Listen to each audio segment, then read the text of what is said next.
Ayan, gusto namin kayong welcome sa YDC Table Talk. Ha? Yun. Talagang, Yun. talaga namang. Oy. Talagang, Praise talaga. Kamusta sa'yo? Parang kailan lang ah. Parang 2 araw pa lang tayo kakasama dito ah. Oo nga eh. Pero ako may tanong talaga ako. Sino dito yung nanonood ng RTT? Bulachi. So sana panoorin niyo yung mga past episodes natin and all. Yes. Kamusta yung ulan? Ulan pa rin, Malamig, mabasa-basa. no? Malamig, no? Tignan mo ang katabi mo, naligo ba yan? Naligo ba yan? Naligo ba yan? Naligo. Yan yung isa sa mga matinding struggle ng mga kabataan. Nagsuklay lang yun eh. Nagsuklay. Nag-wax, no? Yung wisik-wisik. Tsaka mo taparan ng pabanglo na lang yung sarili mo. Para di halata. And eto na nga. Yun, Eto grabe, na no? nga, We come grabe. to this point. Yan, silence! Grabe. So, it's been a run. 5. Yes. It's been 5 months. 5 months. Na napag-aralan po natin ang ating theme for this whole 5 months, non-failing faith, at dadako na tayo Eto na. sa pinakahuli. Eto na. Ano ba yan? Grabe, no? Sabi nga ni Kuya AJ last time, para magkakaroon ako ng separation anxiety. Kasi ang tagal nito. Tagal, Grabe. Isipin mo sa services, no? Sa CU. Tapos pag nag-uusap yung mga tropa-tropa, puro unfailing faith talaga yung nandyan, eh, no? Hindi, kung gusto nyo, magdagdag pa tayong isa. Unfailing Faith of Clayton. Talagang ipasok na. Talagang ipasok na natin yung kay Clayton, eh, no? Shout out March, pambira ka talaga. Alright, so, naaalala nyo pa ba yung mga pinag-aralan po natin? Amen. Sino yung pinakauna? Si Noah. Oh! Tingnan Alam natin. pa nila. Sige nga, sige I-run nga. down natin. Sige. Oo, rundown, pababa. O sige. Pababa. O sige, simulan natin kay Game, Noah. Then, sino yung next? Yun naman. Wow. Abraham. Next? Next. Joseph. Teka lang. Sino? Bossing. Bossing. Narinig ko bossing. Sino yung pangatlo? Joseph. Joseph. Next? Moses. Moses. Then, Praise the Lord. yung iba talaga memorize nila yung Oo kopya nga, nila, eh, no? grabe, no? Na, Tinitignan sa cellphone yung iba eh. makanot eh. Naka-illustrate pala. So, sige, basahin siguro natin na sabay-sabay kung sino yung mga naging Oo. pinag-aralan po natin from Old Testament to New Testament. Nang ma-remind naman tayo Yes. kung sino-sino yung mga yan. Una, si Noah. Alright. Second, si Abraham. Abraham. Yan. sabi kayo. Third, si Joseph. Moses. Joseph. Joseph. Next, si Moses. Moses. Yes. Next, Joshua, Joshua and and Caleb. Gideon. Gideon. David, Jehoshaphat, Jehoshaphat, Nehemiah, Nehemiah, Esther, Esther, Job, Job, Daniel, Daniel, Shadrach, Meshach, and Abednego. Abednego. From the New Testament naman, sino? Si John the Baptist, Si Roman Centurion, Centurion. Grabe yung mga... woman with a blood issue, Yes. si Jairus, Canaanite woman, Bartimaeus, Mary of Bethany, Simon Peter, And and last last, but definitely introduce mo na yan, Pastor Joshua. definitely not Not the the least. Ang pag-aaralan po natin ngayon is this. The unfailing faith of Apostle Paul. Yan. Wow. Maraming nakakakilala kay Yes. Apostle Paul, ha? Kay Apostle Grabe. So, ngayong hapon po na to, sana gabihin tayo dito. Ayan. Talagang matuto po tayo sa naging buhay ni Apostle Paul. Dahil hindi siya biro. Yes. Siya yung Yes. epitome. Yes, Gusto oo. yung epitome Pwede, na yan. oo, epitome. Siya yung isa sa mga patunay kung gaano kabuhay ang pag-ibig ng Diyos. Yes. Amen. At ang biyaya ng Biyaya ng Diyos Lord. Yes. na patuloy hanggang ngayon nararanasan po natin. So anong meaning ng Saul? Kasi para lang po sa kaalaman ninyo, ang pangalan niya Saul at hindi siya pinalitan ng Paul. Alright? So yung Saul is yung Hebrew, tapos yung Paul is yung Roman name po niya. So pareho po niyang hindi, kasi maraming wrong conception. True. Anong hindi pa Kristiyano si Paul, pangalan niya Saul. Saul. Nung Actually, naging Kristiyano siya, binigyan siya ng bagong pangalan. Sinasabi daw nila Oo. sa may conversion nangyari yun Oo. sa Acts. Oo. Nung na-born again siya doon, Yes. pinalitan ni Lord, binigyan niya ng Oo, Paul na bagong pangalan. Oo. Actually, isa din ako dyan. Ganun din yung pananaw natin. nagkamali Eh, eh. no? So yun po, paalala lang, yung Saul is Hebrew name, yung Paul is Roman name Yes, po Roman ni Saul. Alright? So sabi dito, yung Saul meaning Hebrew masculine name meaning asked, prayed, borrowed for, possibly dedicated to God. Yan, yung meaning ng Saul. And then yung Paul naman, Roman masculine name meaning little, small, or humble. Yes. Which it manifested sa buhay ni Apostle, Ni Apostle Paul. So, ikukwento po ni Pastor Radley kung paano in-encounter ni Lord Amen. si Saul na pinangalan ng Paul on Roman name niya at kung paano nangyari yung itong si Saul na to, mamamatay tao, mamamatay Kristiyano rather, tapos naging isang radikal na Kristiyano. Sige, Pastor Radley, take it away. So yung account na to, mababasa natin siya Yan. sa chapter 9 ng Book of Acts. Yan. And it is one of the account, or dito yung pinaka-early account ni Apostle Paul sa book na binabasa natin, which is yung Bible. And Yan. alam nyo, kung babasahin nyo muna yung previous story niyan, makikita natin yung murder ni Stephen bago po mangyari yan. So yung murder ni Stephen, makikita natin doon na si Stephen, kilala nyo si Stephen? Oo, Yung pinagbabato Yes, ng tinapay, stoned hindi, ng to bato. death. Pinagbabato siya, di ba? Na stoned to death. So si Stephen. So, and then, fast forward, makikita natin dito, we see an account of Apostle Paul, or pangalan niya dito is Saul. Saul. Tawag sa kanya is Saul. Papunta siya sa high priest kasi hihingi siya ng permission para patayin yung Christians o yung tinatawag nilang The Way. yan. Yes. Yung The Way po, yung pangalan na The Way, yun yung pinakaunang pangalan ng mga Kristiyano. Nabanggit nga ni Pastor Manny sa amin, yung pinakauna o yung pinakaunang account ng name na Christian, makikita pa lang siya sa Antioch. Pero dito, ang tawag sa kanila originally is The Way. The Way. Yan. Nakakasunod ba? Yes. So the Apostle Saul, ang ginawa niya, nagpunta siya sa high priest, hihingi ako ng permission. Kasi ang gagawin ko, huhulihin ko ang lahat na sumasamba dito o yung sumusunod dito sa movement na tinatawag na The Way. So papatayin ko sila. Ayan, sabi niya dito, eager to kill the Lord's followers. So papatayin ko sila, ipapakulong ko lahat ng mga tagasunod niya. So habang si Apostle Paul, nakuha niya na yung message sa high priest, o sige, binibigyan ka na namin ng permission. At papunta ngayon si Apostle Paul sa tinatawag nilang Damascus Road. Alam niyo yung Damascus Road? Siyempre, hindi pa natin napuntahan yun. Yan pa. Pero mababasa natin sa Bible yung tinatawag nating Damascus Road.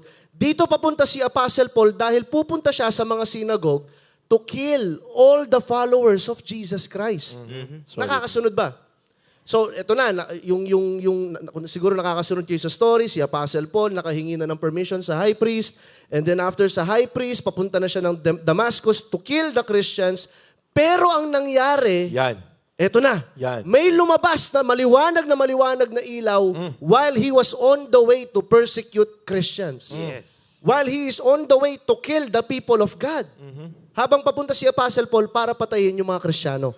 And then, look at this. Sabi sa verse 3, he was approaching Damascus on this mission, a light from heaven, suddenly, pakisabi suddenly, Suddenly. biglaan may lumabas na isang maliwanag na ilaw. He fell to the ground dahil nga nakasakay sa kabayo si Apostle Paul dito. And he heard a voice saying to him, Saul, Saul, why are you persecuting me? Sabing ganon. Meron siyang narinig na boses and I believe he encountered Jesus Christ dito. Sabing ganon ni Apostle Paul, immediately yung lumabas sa kanyang bibig, Lord, who are you, Lord? Sabi niya dito, yan o, tignan nyo, who are you, Lord? Immediately, there is an acknowledgement sa boses na narinig niya Yes. that this is Jesus. Uh-huh. Immediately, merong pagkakakilanlan doon sa boses na kanyang narinig kasi sa sobrang liwanag na kanyang nakita. I am Jesus, the one whom you are persecuting. Sabing ganon ni Jesus sa kanya. Now get up, go into the city and you will be told what you must do. So ito na nga, magpupunta siya dito sa isang street o tinatawag nila, yung pangalan na yun, yung street na yun is straight, and he will meet a guy named Judas. Ayan, yung Judas, common name lang ito. So i-meet niya yung guy na pangalang Judas. Nakakasunod ba YDC? At yung guy name na yon, si Judas, ituturo niya ang pangalang si Ananias.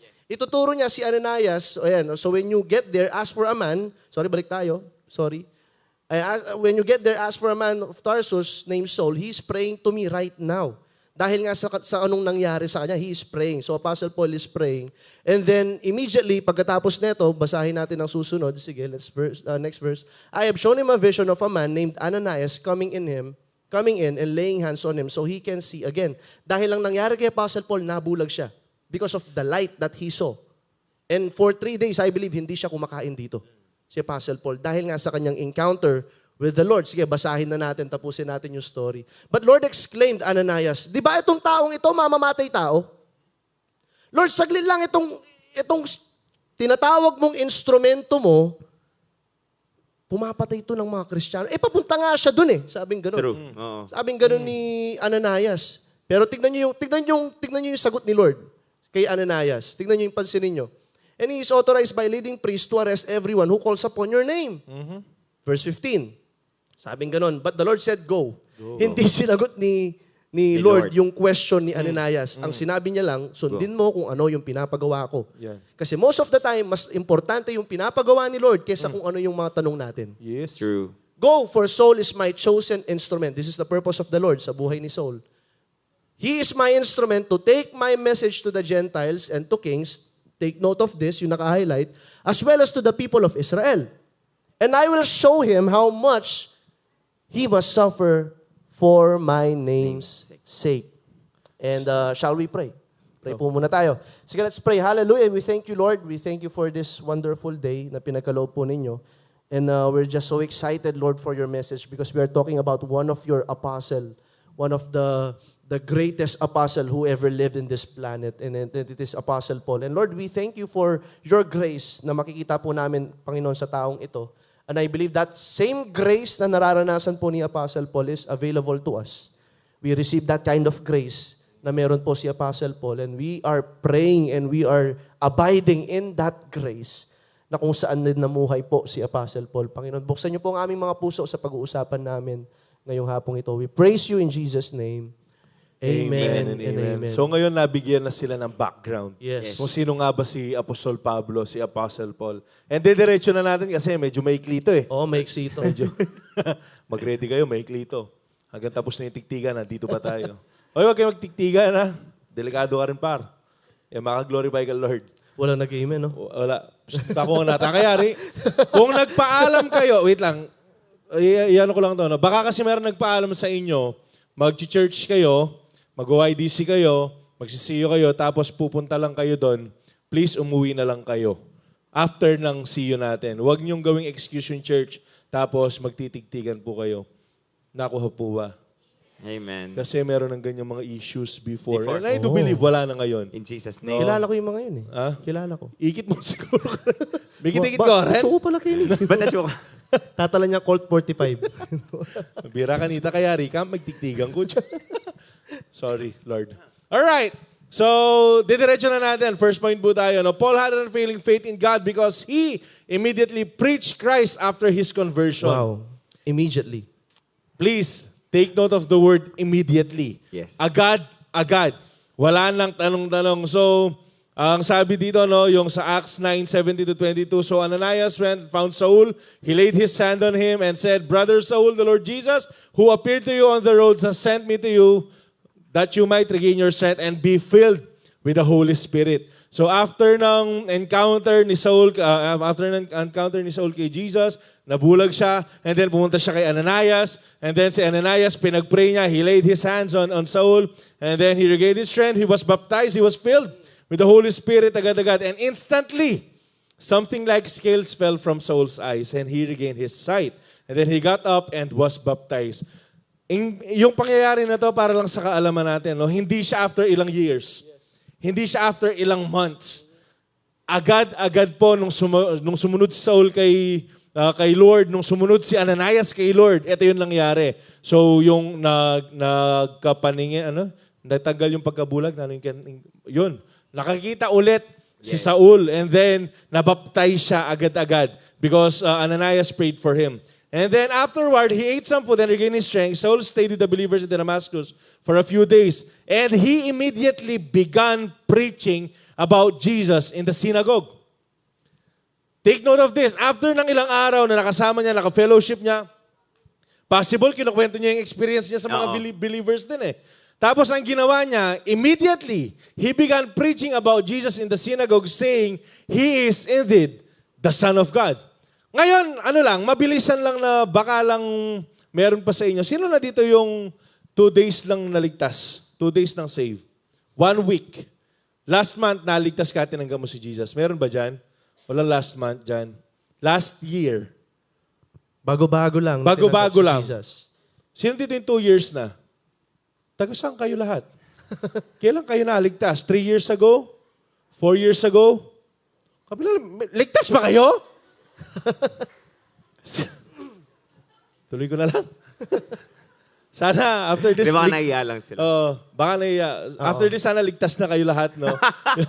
Yung maging ano po natin sa buhay. So, ang sabi dito, in the synagogue, yung synagogue po, ito yung mga para chapel. Yes. Mga churches na maliliit pinupuntahan na po temple. nila dati. Alright? He is indeed the Son of God. And yung verse 21, ang sabi dito, all who heard him were amazed. Isn't this the same man who caused such devastation among Jesus' followers in Jerusalem? Hindi ba dito yung pumapatay sa mga Kristiyano na sumusunod kay Kristo? And didn't he come to arrest us and take them in chains to the leading priest? Kasi nga, ano siya, authorized siya na kumuha, na kunin, patayin, na i-persecute yung mga Kristiyano dito. And ang sabi dito, Saul's preaching became more and more powerful and the Jews in Damascus couldn't refute his proof that Jesus was indeed the Messiah. Kasi nga, after na ma-receive yung matanggap ni Saul, yung born again experience, meron nang nagbago sa kanya. Yes. Yung pinaka-purpose niya, to kill, to persecute the Christians, napalitan siya na hindi kailangan niyang i-preach yung gospel. Kailangan niyang i-preach yung naranasan niya.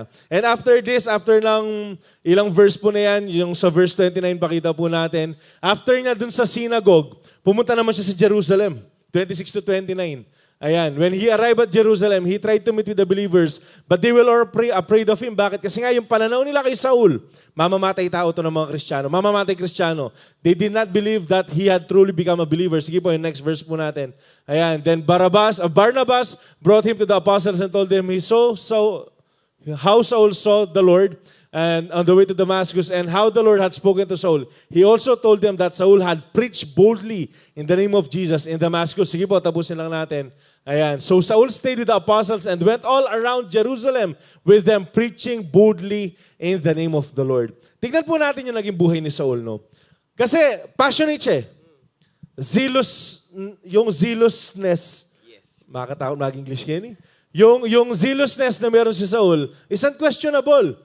Kasi nga akala niya yung ginagawa niya para sa Lord. Yung pinapatay niya yung mga Kristiyano, akala niya yun yung service niya para sa Lord. So ginagawa niya ito buong puso kasi pambira, patayin ko ba si Kinino? Alright, ngayon nung papunta siya doon, na-encounter siya ni Lord, ang ginawa niya ngayon, he is preaching now yung goodness ng Lord sa buhay niya, yung grace ng Lord sa buhay niya, and hindi siya tumigil. Kagaya nga na nabanggit ko kanina, no? From synagogues to Jerusalem, ang sabi dyan, and went all around Jerusalem with them, preaching boldly in the name of the Lord. So, ang ibig sabihin, after ng conversion niya, hindi siya tumigil. Tinok lang, mag-share gospel, Paul. And, ito, kwento ko nga kanina, no? Meron kasing maling pananaw about evangelism before. Ako na lang, hindi na ako magbabanggit ng pangalan. Kasi dati, bago ka mag-share, kailangan pag-pray mo muna. Kailangan naka-caption na red. Kailangan na imagine mo meron siyang cowboy hat. Treasure hunting. Yun yung tawag treasure hunting.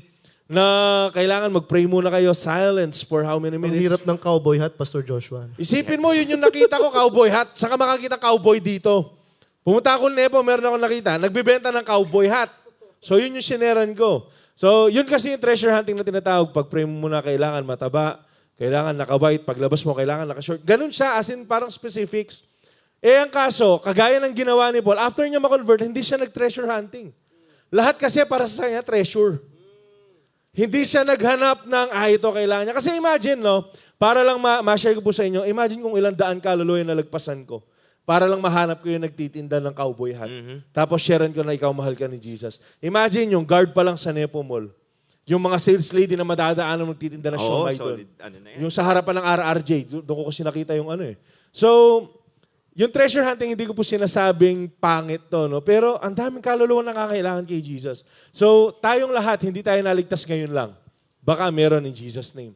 Pero karamihan sa atin dito were months ago, nag-attend na tayo ng YDC. We have accepted Jesus. So, ano pa ginagawa natin? Parang ano pa yung inihintay natin? Gusto niyo bang mabulag pa?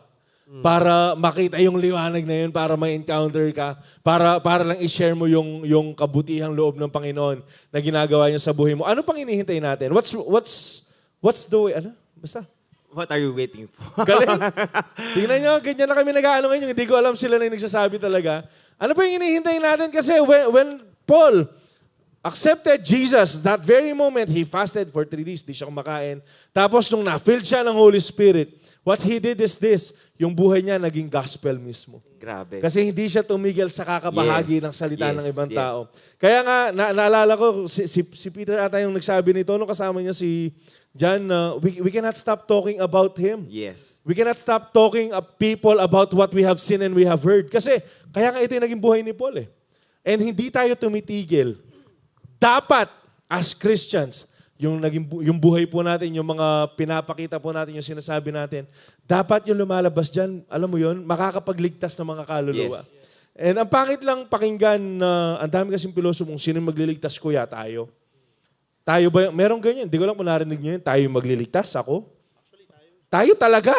Kasi sino yung gagamitin ng Lord? Yung mga demonyo? Tayo talaga yung magliligtas, tayo po yung gagamiting mouthpiece ni Lord. Kaya nga tinawag tayong ambassadors of Christ eh. We are here to make Jesus known to other Yes. people. And yung calling po na yun is hanggang ngayon, standing siya. Amen. Andyan po siya. Amen. So Amen. baka meron kayong gustong idagdag dyan. Yan. Kung makikita natin kung paano nagkaroon ng turn of events dun sa buhay ni Yes. Paul. Parang, wow, na ang galing, ang galing. Ba't naging posible yan? Napaka-essential at integral, remember this, yung encounter Yan. kay Lord. Do you still remember your first encounter with the Lord? Ah. Genuine. Tandaan natin to, yung encounter, ito po yung, hindi po siya basehan. Laging sinasabi to ni Pastor Joshua, hindi yung iiyak ka. Hindi umiyak si Saul dyan. Nung nakikwento si Pastor Raddy, wala siyang sinabing umiyak siya, naghalo ang luha at sipon. Hindi. Ano yung genuine encounter na sinasabi at pinakita ni Saul or ni Paul doon? Repentance. Amen. Nagkaroon Change ng life. pagbabago. Yes. Kaya nga itong taong ito, nung nagkaroon ng genuine encounter with the Lord, Yan. nagkaroon ng redirection. Kaya tayo, di ba? Nagkaroon tayo ng genuine encounter with the Lord. Amen? Amen? Nagkaroon tayo ng redirection sa buhay. Yan. Kung dati ginagawa mo ito, ngayon hindi na. Bakit? Kasi alam mo, binago ka na ng Lord. Amen. Kaya nga si Saul, when nangyari yon, wala na. There's no turning back. Remember this. Always remember this. If you are sure that you have that genuine encounter with the Lord, you will never turn your back against God. Hindi ka na tatalikod. Kahit anong pagsubok pa ang pagdadaanan mo, hindi ka na tatalikod. Kasi bakit? Nakita mo na kung paano ang pag-ibig at pagmamahal ng Panginoon na meron para sa bawat isa. Amen. Amen? And tignan natin no, yung nakwento ni Pastor Joshua. Sinabi niya yun, di ba? Nagkaroon siya ng panahon na nabulag siya, pinag-pray siya, and he was so ready. Binago na siya ng Lord. Ano yung bubungad sa kanya? Sa pagkakandandaan nyo doon sa kwento ni Pastor Joshua, ano yung bumungad sa kanya? Mga salita. Ano yung mga salita? Di ba yun yung Pumatay. pumatay? Pumapatay ng mga Kristiyano. Condemnation is always ready to hunt you and to steal that joy that you have. Hindi ba yung parang after camp nyo lang, ang anong tawag mo doon? Passionate. Passionate zealous, yung pagbabago eh. Tapos makikita ka ng classmate mo, di ba kasama lang kitang nangungopya? Pero, Di ba dati ka lang umiinom? Dati ka lang umiinom. Paano kayo mag-respond doon? Kung ibabalik sa inyo yung past nyo, kasi may ganyan. Realidad sa buhay ng Kristiyano, yung mga ganyan. Ano po ang naging response ni Saul? Sinabi niya, Saul preach became more and more powerful. Wala siyang pakialam doon. Wala na siyang pakialam. Galatians 2:20. Wala na. Patay na yung flesh niya eh. Hindi na siya naapektuhan. Kahit ano pang sabihin sa inyo na mga dati niyong kaibigan, kahit ano pa yan. If it's your past, it's already your past. You are already new. Bago na tayo. Binago na tayo ng Panginoon. Amen. Kaya nga si Saul, nag-retract ba? Oo nga no, dati akong gano'n. Balik na lang ako doon sa dati. Hindi. All the more na ginawa niya kung anong pinapagawa ng Panginoon sa kanya. Amen. And that is, nangyari yun dahil sa genuine encounter niya with the Lord. amen. And gusto ko lang magdagdag talking about genuine encounter. Because we cannot fake encounters eh. Remember that. We cannot fake it. Yung halimbawa, yung may revival service and then makikiiyak-iyak ka. You cannot fake conversion. We cannot fake it. Kaya nga sinabi ni Pastor Manny sa amin, sino dito yung may isang time na nilid kayo sa sinner's prayer? Yan. Yung part na Ulitin mo to. sunod ka sa prayer ko Yan. na to.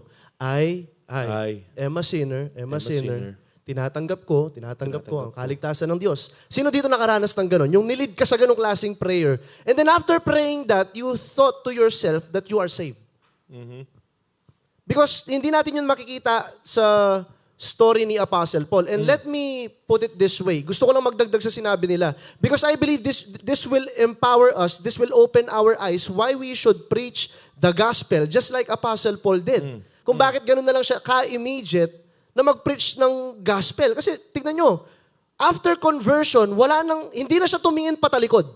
Hindi niya na kinonsider yung life niya, ano yung mawawala sa kanya. He immediately, say immediately. Immediately. He immediately preached the gospel. And upon studying the life of Apostle Paul, makikita kasi natin, Apostle Paul is a Pharisee. Ibig sabihin, he is studying about the law. Alam niya. Pinag-aaralan niya yung law, and it is very possible, listen to this YDC, alam ko medyo theologically sound to, pero it is very possible that the Apostle Paul is familiar with Isaiah 53. Alam niya. Alam niya yon, the suffering servant. And he witnessed Jesus dying on the cross. Crucified, yes. Kaya nung time na nagpakita si Jesus sa kanya on the road to Damascus, that is in experiential knowledge. Yes. Hindi siya basta lamang kaalaman niya. Hindi na yung alam ko yung Bible, hindi lang yung alam ko yung law. But what happened there was an experiential knowledge. Na-experience niya na. Yung mga sinasabi dito sa pulpito, hindi na lamang sila information.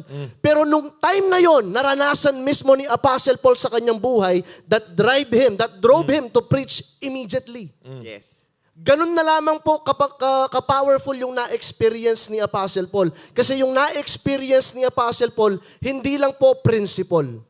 Hindi lang po basta-basta preaching. It is a supernatural work of God that Jesus Christ Himself, the crucified Savior, appeared to him physically. Physically. That is how powerful that encounter is. Yes. And that kind of encounter, I believe, that kind of encounter will immediately push you, compel you to preach the gospel. Yes. That will immediately, kaya nga, maraming mga, ayan, sa mga nag-camp, di ba? Katulad nung sinasabi ni Pastor Joshua, I cannot contain it. Hindi ko siya mapigilan na ipagsabi yung ginawa ni Jesus sa akin because it became true to you. Amen. Hindi lang siya basta konsepto. Hindi lang siya basta tinuro ni pastor ganito, ni pastor ganyan. No, it was true to me. The love of Christ was true to me. So therefore, I am compelled to preach this gospel. Yes. Praise the Lord. Immediately. Praise the Lord. Immediately. And siguro, konting ano lang din, information, why synagogue? Bakit kaya synagogue? Because remember, Apostle Paul was a Pharisee. Yung pinaka-access na meron siya to preach the gospel was his former platform. Yes. Yung dating platform niya. Dati siyang nagpipreach ng Torah. But this time, yung Torah naging bukas na sa kanyang mata. Yes. This is the living Torah, Jesus Christ. Nabukas sa kanyang mata. This is what I am studying before. Ito yung pinag-aaralan ko dati pa. Ito yung dating pinag-aaralan ko sa mga batas. Ngayon, naging totoo siya sa aking mata. At ang nangyari sa akin, hindi lang basta-basta nagkaroon ako ng kaalaman, nabago yung puso ko. Amen. And that is what we should understand today, YDC. Katulad ng sinasabi ng dalawang kuya natin. The question is this, has your heart been transformed? Nabago ba yung puso? After the preaching of the word, after experiencing the glory of God, nung nag-camp kayo, the question is this, was there a heart transformation? Was there something in your heart that was changed, that compelled you to say and to preach the gospel of Jesus? Because that is the motivating factor. Hindi po kami. Hindi yung dahil kailangan yung gawin to, hindi dahil kailangan yung gawin yan, hindi. No. And alam ko, YDC, mababurden lang tayong lahat kung iuutusan lang namin kayong gawin to. Kasi the motivating factor why magagawa nating makapag-preach immediately is the love that we have received from the Lord. Yes. Amen. Yes, And yes. the question lies to this. Just like the Apostle Paul, have you experienced? Naranasan nyo ba siya? Hindi yung basta nyo lamang alam, pero naranasan mo ba na ikaw mismo? Naramdaman mo ba yung pag-ibig ng Diyos? Yung bang katotohanan ng krus na yon, naging totoo ba sa'yo? O doktrina lamang siya? Kaya ang ganda lang din nung sinabi na you cannot fake yung Di mo. encounter. Kasi No. alam nyo, siguro kung fake at fake lang din yung pag-uusapan, wala na fakest sa aming tatlo dito. Kasi nga, dinagul ka, tamang church yan Oh. Elder, tatang mo, tatang ko, dela na ako kayo, ng parents mo. So kung fake at fake lang yung pag-uusapan, we became ministers that faking what we are faking what we are doing. Kasi it's not about the crying. YDC, please. Emotion is good because binigay yan ng Panginoon. But we are not being led by our emotions. Ang ganda lang na sinabi na you cannot fake yung encounter. Kasi bakit? Siguradong mayroong bunga eh. At yung pinaka-primary na bunga yan, bagong buhay. Pangalawa, dahil nga naranasan mo yung pagbabagong buhay, it's impossible na hindi mo siya sabihin sa iba. Yes. Yes. Na alam mong dito, masaya kasi andyan si Jesus. Yung presence ni Lord, na-enjoy natin. Kaya nga sa atin, no, I'm not saying that you can cry in worship. You can cry in your personal devotions. But make sure hindi ka lang na-bless sa word, hindi ka lang na-bless sa preaching. Make sure na-transform ka. Yes. Kasi yun yung pinakamasarap na bunga. Yung mabago tayo. Kasi maniwala ko talaga, sorry na kung meron man sa inyo, pero imposibleng alang mabayog yan kapag tinggap ni Jesus. Actually, yun. And this will really offend some. Totoo. This will really offend some, lalong-lalo na yung consistent na nag-a-attend ng YDC pero walang nagbabago sa inyo. This will offend you. Why? Because how many years have you been attending the church pero walang nagbabago sa inyo? Compromises after compromises. And it is painful. How many times kayo mga nakikinig sa akin ngayon, ilang beses na kayong nag-attend ng YDC pero hanggang ngayon lumalaban pa rin kayo sa parents ninyo. Shout out. Hindi, seryoso. How many times have you been attending YDC and yet hindi mo pa sinusurrender yung tao na yan? How will you come to a point that you will immediately preach the gospel kung sa mga bagay pa lang na to, hindi na tayo compelled sa pagmamahal ni Lord? Nakukuha niyo yung ibig ko sabihin? And how many of you guys, nakikita ko, ito, nalulungkot ako kasi I've been talking to a lot of you, nakakausap ko sila after the sermon, ganyan, nabibless ako, pastor, grabe yung message. And then makikita mo sila sa Facebook kung sino-sino yung inaaway nila. Sino-sino yung pinapatamaan nila. Sino-sino yung sinisiraan nila. How can we say that we have been transformed and experienced the love of God? Amen. Di ba? Paano natin masasabi na genuine yung conversion natin? Kaya hindi natin ito mapepeke. I myself, I cannot fake this. Hindi namin to pwedeng i-fake. That is why yan yung immediate preaching, that can only be produced by a genuine encounter by the Lord. It cannot be faked. Hindi siya pwedeng ipeke. Kahit na ilang beses ka nang mag-attend ng church, but yet your heart is still close to be transformed sa ginagawa ni Lord, sadly, you will stay the same. Kahit ilang beses ka pa mag-attend. Kahit sinong preacher yung tumayo dito, kahit gaano sila kagaling. But I'm not saying this because wala ka ng pag-asa. No, I'm saying this para ma-assess natin yung puso natin right now. Just like the Apostle Paul. Yes. I'm saying this because we love you. Kasi, tingnan nyo, no? Ako bubalo na eh. Take ko na yung opportunity na, Pastor. Go. How many among you here, listening to the word, excited kasi si Apostle Paul yung pag-uusapan? The greatest apostle who ever lived. And then right after, mag-a-attend ka ng TTKD. Ito, seryoso. Seryoso. How can we then say that we have been genuinely transformed by the Lord? Diba? Diba? Di ba parang ang ironic nun? Ang contradicting sa nature natin bilang Kristiyano? Di ba? To say that I have experienced the love of God. And then mamaya makikita ka namin, nakahandusay ka na sa sahig kasi lasing na lasing ka. May reason daw, Pastor Raj. Ano daw yung reason? They will immediately preach the gospel. Sa TTKD. Na merong red doors sa kamay. Stallion yun doon, mahal. Yaw, Pastor. Aluguraan ang Lord, pare. Pero at the end of the day, it's a matter of the heart. Puso Yun. talaga. Puso Yun pa rin talaga. talaga. Kahit we can fake, we can show na we're masipag, we're always there. Pero kung ano yung totoong nature ng puso mo, yan kasing tinitignan ng Lord. Yes. Yes. And this is what I believe, no? Whenever you had the beauty of that encounter, yun yung sinasabi ni Lord na go back to your first love. Yun. Whenever you are in trouble, persecution, yun yung babalikan mo eh. Kaya yun yung bagay na tinitreasure ng puso mo. Kasi ito yung pagkakataon na naranasan mo na hindi ko to deserve ah. Actually, yung ginagawa natin, bumabalik tayo sa grace. Yes. Pag ganun. Naranasan ko to habang ganito pa ako eh. Naranasan ko to, hindi ako mabuti. Naranasan ko to, hindi ako yung mabait. Grabe. Makasalanan ako, pero ipinaranas sa akin ng Panginoon kung gaano katindi ang pagmamahal niya para sa akin. Amen. Kaya ito ko ngayon, binago na ng Panginoon. Amen. Kaya nga, you know, when you seriously had that genuine encounter, Church YDC, magliliwanag talaga Amen. tayo. Amen. Magliliwanag kayo. Kuya, napapersecute ako sa school. That may be true. Pero more than the persecution, sinabi ng Lord, light. We are the salt and light. Ang light sa darkness, napaka-attractive. Amen. Totoo. Magtaka kayo kung linalayoan kayo ng mga kaklase nyo, baka may mali sa Yun. ugali nyo. Yun. You are not becoming the light. Iba ang nape-persecute ka because of Jesus, iba din yung nagiging katisuran ka dahil alam nila na Kristiyano ka, nag-YDC ka, and yet, sabi nga ni Pastor Raddy, walang pinagbago. Saul, Paul, 180 degree. Obvious yung pagbabago. Kaya nga yung mga pinipreach niya, naniniwala sa kanya. Bakit?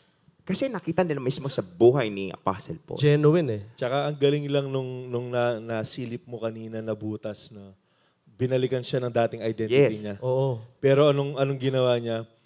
Alam niya na kasi yung bagong identity niya ngayon. Yes. Since that encounter, Paul lived in his new God-given identity. Regardless kung ano man yung itapon sa kanya. Kasi, imagine nyo, yung pumunta siya sa Jerusalem, takot pa yung mga tao sa kanya eh. Ano yan? Takot pa yung mga tao sa kanya eh.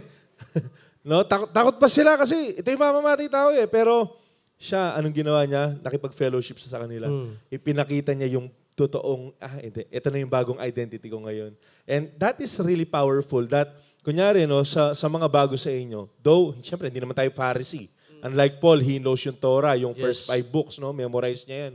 Pero sa atin, gusto ko lang sabihin sa inyo that you don't need to memorize the Bible. You don't need na maging theologically na sobrang malalim ka before you can share the gospel. Kasi yung ginawa ni Paul, anong sinabi niya? He is indeed the Son of God. Bakit? Dahil dun sa encounter. Naranasan niya. Naranasan niya.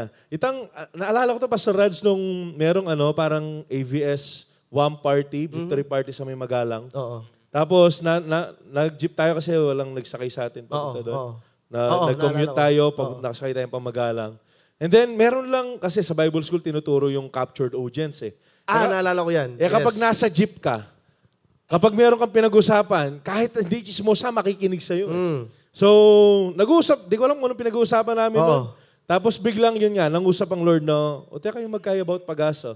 Tapos yung tinanong ko, gaano ka nakatagal sa church? Ano yung nakapagpabago Oo. sa'yo? Basta we preach or we shared about hope. Naalala ko yun. And I do believe ganun yung nangyari kay Paul kasi ako pala na patapon yung buhay. Ako pala na walang kwenta yung buhay. Yun eh. Ako pala na pabigat sa bahay. Yun. Meron pa pala akong kwenta. Meron pa pala akong purpose. Yes. And that's what naging totoo sa buhay ni Paul. Mas naging totoo. Doon siya mas naging... kaya nga sinabi niya, his preaching became more and more powerful Yes. kasi nga, Totoo ito sa na yung kanyang nagmamanifest sa Naging buhay totoo niya. sa kanya. Ito na yung nakikita sa kanya na, mag-persecute ka. Ali, ngayon nilulugod na akong tao. Hindi, ngayon nagsishare na ako ng gospel. Hindi, sinasabi ko na ganito ako mahal ng Lord. Sa atin din, ganun po. Yes, we may come dun sa mga past natin na pangit. Walang magandang past sa atin. Ang nagpaganda lang sa atin yung value of knowing Christ. Yes. Yung si Kristo na nasa atin ngayon, yun lang yung nagpaganda sa atin. Pero walang maganda sa atin dati, walang mabuti sa atin dati. Nakaka-amaze lang kasi nasabi ito ni Apostle Paul sa 1 Corinthians 1. 1 Timothy 1 kasi sinabi niya doon, Christ came. This is a true saying. I believe kung pwede natin ipakita. This is a true saying, truthful saying, that Jesus Christ came to this earth to die for the sinners, of whom I am the worst. Yes. Familiar kayo doon? So, Jesus Christ came to this earth to die for the sinners of whom I am the worst. And He used my life to show His mercy. He's using my life as an example of His mercy to show to other people that this is the mercy of God. Amen. Ako, na makasalanang tao. Amen. Ako na dating walang pag-asa, ako na dating mamamatay tao, ako na dating ganito, na kriminal, ako na dating patapon, ako dating lasinggero, ako dating babaero, oo. Itong buhay ko na walang pag-asa, now I am a vessel of God's mercy. Amen. Nagiging instrumento ako ngayon, despite sa kung anong nangyari sa buhay ko, to be a vessel of God's mercy. Kaya ngayon maraming taong naniniwala sa mercy ni Lord. Bakit? Kasi dahil yung katulad kong tao na makasalanan, katulad kong tao na wala ng pag-asa, Oh. katulad kong tao na punong-puno dati ng kasamaan, binago ng Lord dahil sa kanyang pag-ibig. Amen. Amen. And He can use Thank your you, life Lord. as well. Amen. Amen. YDC, may pag-asa pa. Amen. Babangon tayo. Amen. Lalaban tayo. Kala mo politiko no? Ay, hindi, may pag-asa pa. Yung Hallelujah. buhay mo na akala mo hanggang dyan lang, gagamitin pa Totoo ng yun. Lord dyan, man. Come Gagamitin on. pa ng Lord dyan. Ay, ang campus show, luban talangan din. Maybe, somebody's feeling bad today. Yung parang dahil nga, kasi ganito ako, parang lugmok sa kasalanan. Always remember, walang hindi kayang linisin si Lord. Walang hindi kayang linisin si This Lord. is how powerful the grace of God is. Wala. There's no sin that is too big that Jesus cannot forgive. Yes. At Ganon. lahat yan nandun na sa cross. Kaya nga sabi, hindi mo maarok kung paano Kasi kapag naarok mo na, kapag naintindihan mo na, it doesn't make sense Oh, anymore. yes, I mean, yes. ganon magmahal ang isang Diyos na buhay, isang Diyos na mapagmahal. Alam niyo, isa sa mga nakaka-amaze for me, this is personal, no? Kasi favorite ko si Apostle Paul. Yes. Isa sa mga bagay na sobrang ano sa puso ko, yung gigising ako, and then marirealize ko na lang na, Lord, grabe ka magmahal sa taong katulad ko. Grabe mong minamahal yung taong katulad. Yung taong katulad ko pala may pag-asa pa. Oh. May yung palang katulad ko na dating ganito, ayan, alam niyo yung issues ko dati sa mga chismakers. Grabe. Kilala niyo ako. Alam niyo yan. Chismakers Kuya Rads, kakain na yung makanyan, kachat na yung Parang makanto. nagtatas ng kamay siya. Pero can you simply, yung hindi ko ma-imagine yun yung buhay ko dati. But Lord, hindi ko ma-realize na nandito ako sa posisyon ngayon na sinishare ko yung grace mo sa mga taong naging katulad ko din. That is very possible for a guy like me to be used by the Lord Amen. Amen. to show His grace to you guys. Amen. Para masabi sa inyo na yung katulad ko, may pag-asa pa pala. Amen. Kaya kung ikaw, kapatid, na katulad ko din, na alam mo, hindi ka makaalis sa sitwasyon na yan, alam mo, napatapon dati yung life mo, alam mo sa sarili mo, hindi ka makaalis. Alam mo kung gaano kasira-sira yung buhay mo. I am telling you, if God can use a person like me, He can use a person like you. Yes, that's true. Magpatuloy ka lang. Amen. Yeah, Amen. magpatuloy ka lang. Magpatuloy lang tayo. Huwag kang titigil. Huwag tayong susuko. Huwag kang susuko. At Amen. doon mo makikita talaga kung gaano Hallelujah. kahiwaga ang pagmamahal ng Panginoon. Hallelujah. Uy, parang sinabi mo, 3:30 first. Mangyayari yata talaga. Hindi, Siguro okay na yun, okay na Sinabi na siguro. ililipat ko na nga Ito na, sorry. God bless you guys. Na-overwhelm mo. And Grabe feeling kasi. faith is being bold to share the good news about Christ to everyone. Yes. Sabi dyan. Pangkalahatan po to. Walang exemption. Hindi dahil kagalit mo. It is for everyone. Pangalawa, Hallelujah. Paul had unfailing faith in God because he considered everything he had as loss to gain Ito pa. Christ. Ito pa. Hanggang oras tayo ngayon? 5. 5:30. So, On point ng... pasukin mo na, tapos diretsuhin mo na. Kasi, Napaka-on point ng point na yan because we are living in this world na ang gusto ng mundo talagang i-gain natin ang Yan. lahat. Yan. For us to feel valued, for us to feel important, for us to feel precious, kailangan pagtrabahuhin mo ang lahat. Kailangan maganda yung reputasyon mo. Kailangan ganito, kailangan ganyan. But in the end, kung sino yung mga katulad ko na may ganong issue before, in the end, sino yung pagod? tayo. Tayo. Sarili lang din. Paul got the real message of the gospel. Amen. Paul got the real essence Come on. of what Come on. Jesus Yes. can do in a life of a Christian. Kanya malayta! Hallelujah! Really? Amen to that. Grabe, no? Sabi ko nga, gusto kong, sana umabot tayo. Hindi, aabot tayo sa Aabot tayo pagkakataon na tayo yan. dyan, Eh. in Jesus' name. Kasi I believe in my heart na yun, meron pa eh. Amen. Meron pa ako na kinoconsider Marami. ko. Pero Ako rin, marami pa. sabi ko, Lord, so, yung parang kasapatan mo talaga. Yung masasabi mong kasapatan mo talaga si Jesus. Yung ikaw lang sapat na Lord. Praise Kanina God, nga, sabi ni Jansen. Lalo Sen, mag-agree ka Sen? Oo, may sensitivity ng Holy Spirit. Amen, hallelujah. Kanina nga kami pinag-uusapan nga namin. No? Kasi we don't want to be hypocrites. Even us.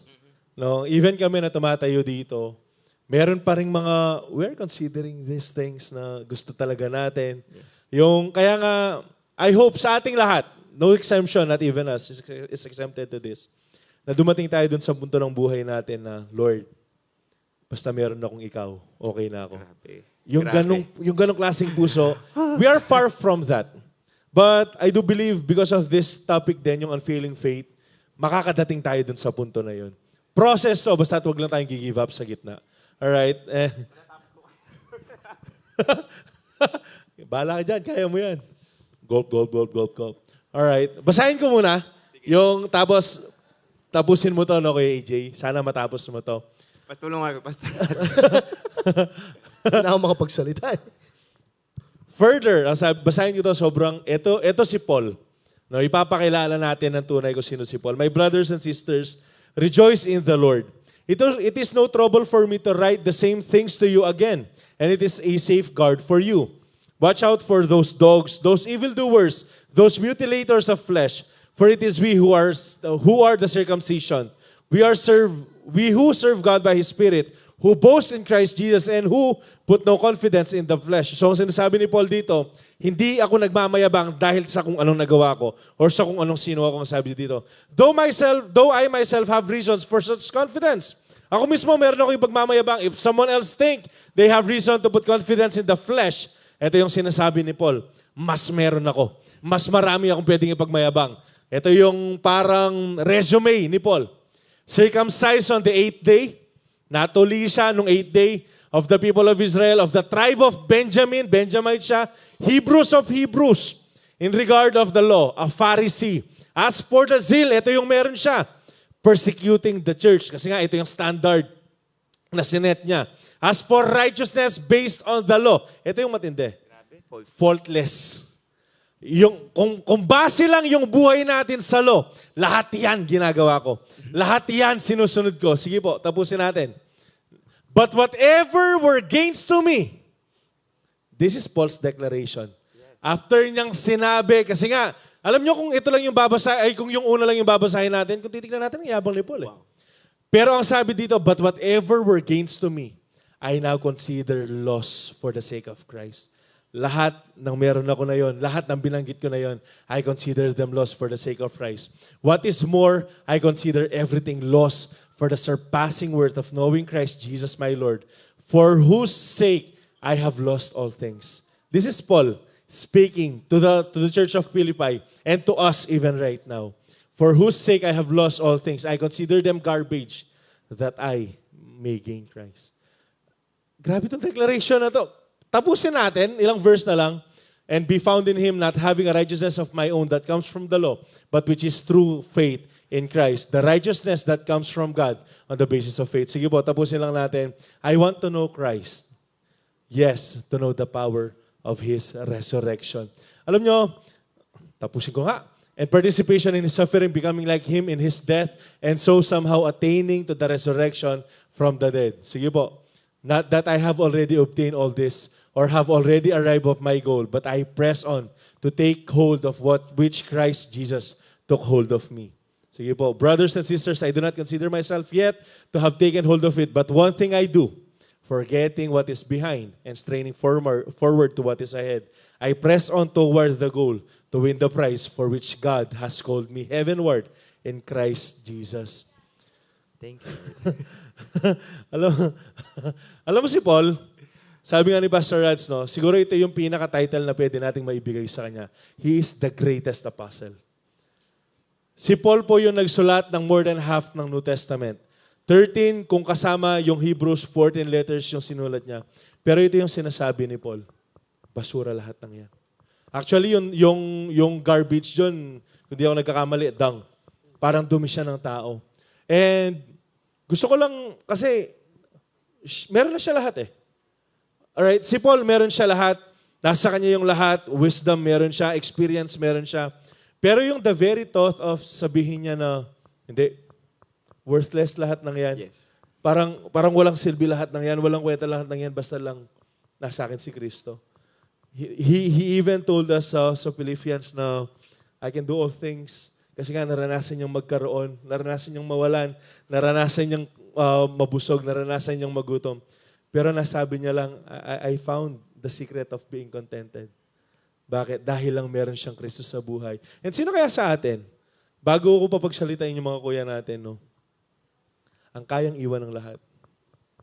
Kayang bitawan yung mga achievements. Yung mga nagawa natin, yung mga na-attain natin, even yung mga dreams natin. Sino kaya sa atin? Yung pwedeng sabihin na, Lord, eto na to. Lord, ibili ko yung igana-gana kasi Lord, buri ko ika mo. Kasi Lord, buri ko itang mo na, Grabe, no? itang I-enjoy ko mo, itang atinta mong yan eh, na Lord, ing biya ko, ibeke mo, para kaya ka mo. Na Lord, itangatin ko ngini, buri ko magamit ngan para mo apuryanda ka, para mo masakilala da ka. Ekbalo, nung makanano yating ni, pero metong ipol ka rin sobrang, yung literal na sobra, na binyining sarili na for Christ. Amen. Baka tamang ma-advance yung kingdom na nang ginuan yung mabiyaya pa. Kaya ang ganda ng naisulat niya yan, na nagiging reminder sa atin. You know, sometimes, myself, no? I'm speaking to myself. Minsan napapatanong ako, para saan babat ako nagpapakapagod? Hindi ko alam kung natanong niyo na yan. Yung the whole day, Google niyo yung buong araw, mag-aaral, magtatrabaho. Para saan kaya? To gain the world or to gain Christ? Kung to gain the world, ayun yung sinabing description ni Paul. He did everything to gain the world. And yet, nakita niya, in the end, sura. Walang kwenta. Dumi lang. Pero, sabi niya, it's nothing compared to that infinite value of knowing Christ. Kaya if you will assess your day, if you will assess your life right now, estudyante, mga nagtatrabaho, kayo kasi makakasagot on your own. Bakit ko ba ginagawa to? Ano yung gusto kong mag-gain dito? Gain reputation para masabi nilang ganito ako? O para mas lumapit ako sa Lord? Paul, talagang tinanggal niya lahat yan. Walang kwenta lahat yan. Ang dami niyang achievement, pinagpaguran niya yan. Pero in the end, sabi niya, I consider them as loss.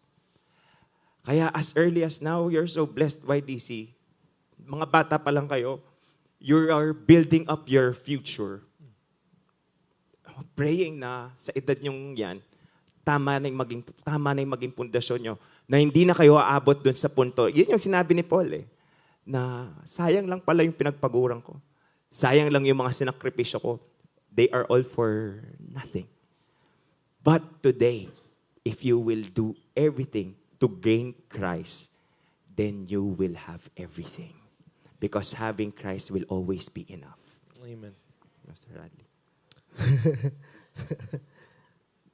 Actually, medyo, alam mo yun, careful akong i-declare to. Though, I understand that we need to declare this. This is powerful. Pero, for me, I'm really careful to declare this. Kasi I believe this is one of the highest experience ng isang Kristiyano.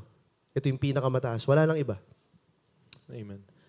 I will go on to this. Even signs and wonders could not top this Amen. off. Kasi ito yun. Totoo. Ito yung yung experiencing of knowing Christ. I believe signs and wonders are efficient. It is good. They are wonderful. But this is the highest. And habang binabasa nyo siya, habang nagsishare kayo, I cannot help myself but to contemplate. Ewan ko kung kung ginagawa nyo to. But for me, as a pastor or hindi na magpapaka-plastic, as a pastor, someone who is in the position, I am grieved. Malungkot ako. Because every day, I have to fight for all the things na kumukuha ng affection ko sa aking Panginoon. Every day, it's a battle for me. Sa mga bagay-bagay dito sa mundo, labanan sila kasi kinukuha yung affection ko na dapat kay Jesus lang. And what Apostle Paul did was beyond what I can imagine. Kasi yung ginawa ni Apostle Paul, yung mga bagay na kumukuha ng affection niya, Pharisee of Pharisee, Hebrew of Hebrew, according to the law, righteous, lahat ng yun, nilabanan niya yung affection, nilabanan niya lahat ng yun to simply say, those things are worthless for me compared to the experience of knowing Christ. Imagine every day. No, imagine nyo to. Imagine every day. Imagine every day, wala na yung family na Apostle Paul dito. I believe dito tenured na siya sa ministry niya. Kasi nasa kulungan na si Apostle Paul dito. Imagine the Apostle Paul is in prison, wala siyang kasama. Mag-isa siya doon, puno ng sugat yung kanyang katawan. And every day he has to battle the things na kumukuha sa affection niya na dapat kay Jesus lamang. Every day he has to fight this thing na sasabihin niya sa bagay na to, hindi, para kay Jesus lang yung affection ko. Sasabihin niya sa bagay na to na pumapasok yung reputation. Hindi. Kailangan kitang labanan. Para kay Jesus lang yung puso na to. He has to fight every single day para lang ma-attain at masabi niya yan. And ako, na nandito pa lang sa ganitong klaseng posisyon for me to proclaim, ako, nakuha ko na. How dare you? Sasabihin ko ulit yun. How dare you to say na nakuha mo na to? Eh, yung palang mga may distraction pa lang sa Facebook, nakuha na yung isang oras mo. Alam mo yun, I am so sad sa sarili ko. Hindi na ako magpapaka-plastic kapag may mga pagkakataong nagde-devotion ako and may kumukuha ng attention ko. Every day I have to fight. Every day you have to fight for this. Kasi yun eh. It is a surpassing worth and nakakalungkot. Nakakalungkot kasi lahat tayo, let's be honest. How many among you here will accept and will admit that most of the time we are too distracted? Sobrang distracted natin, YDC. Sobrang distracted tayo sa binibigay ng mundo, sa standard ng mundo na dapat ganito ka, na dapat ganyan ka, dapat pag ganitong edad mo, may boyfriend ka na. Dapat kayo na yan ng lalaking kachat mo, dapat may ganyan ka na, dapat may ganun ka na. Alam mo yon, sobrang daming bagay na kailangan nating ma-attain na wala namang nadudulot na maganda sa atin. But at the end of the day, the only experience that can really satisfy yung puso nating uhaw na hindi mabigay-bigay ng mundo is this experience alone. Amen. It is knowing Jesus. Amen. It is everyday knowing Jesus. Amen. It is to sit down at the feet of Jesus, to read the scriptures, to know Him. Yung kilalanin mo siya, malaman yung mga pangako niya sa'yo. And every day I have to fight. Alam mo yun? Every day I have to fight. I have to say to myself, hindi ka pwedeng makipaglaban, hindi mo pwedeng kunin yan, hindi mo pwedeng hawakan yan, hindi ka pwedeng makisalamuha dyan, hindi mo pwedeng gawin to kasi it will take your heart away from Jesus. It will take your heart away from Jesus. So kailangan mong labanan araw-araw and it will be possible because of the grace of God. Amen. Amen. Amen. Amen. YDC. This is sanctification. It is forsaking. It is, hindi to one, sabi nga ni Pastor Manny, hindi to one-time thing. Totoo. It is an everyday experience that I have to fight myself. At sasabihin ko sa sarili ko, hindi ka muna pwedeng mag-Facebook kahit ngayon lang. Hindi ko muna pwedeng tignan ito kahit ngayon lang. Hindi ko muna pwedeng gawin to kahit ngayon lang. I have to know my Savior because this is the only experience that can satisfy and transform me. At kapag na-focus na ako sa mga bagay dito sa mundo na nakaka-attract, yung affection na dapat para kay Jesus lang nakukuha, napupunta sa mga bagay na to. Pansinin ninyo yung mga sarili ninyo. Ako lang ba? Hindi ko alam. Ako lang yata. Pero how many of us, alam niyo yun, we're so distracted. And I was so distracted and I have to fight. Alam mo yun, I have to. Grabe. Kailangan. I have It to is say to like that. myself, hindi mo muna pwedeng buksan yung cellphone mo ng umaga because you have to pray. Because that experience is waiting for you. And YDC, ito naman yung kapalit. Ito naman. It is something that will satisfy your soul. Yes. Kapag na-experience mo na, kapag nilet go mo na yung bagay na to, para lang maranasan yung presensya ni Kristo, it will transform you. It will satisfy you. Amen.